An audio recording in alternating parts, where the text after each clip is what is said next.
В общем, начиналось все это дело во Дворце пионеров. Я там проработал 10 лет звукооператором, и у меня была комнатка поменьше этой даже еще, вот, завалена хламом, старенькая студия. И вот мы это вычистили, вынесли и начали там, ну сказать, нелегально. То есть я никого не ставил в руководство в известность, да, о том, что вот мы там будем, я организовал команду, будем играть.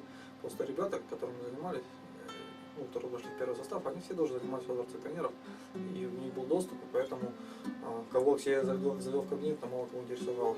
Вот. Ну, потом, когда это уже вышло на такой уровень, когда появились барабаны, все стало громко, конечно, там были моменты, когда нас играл даже выселили, ну, как группу, выселили.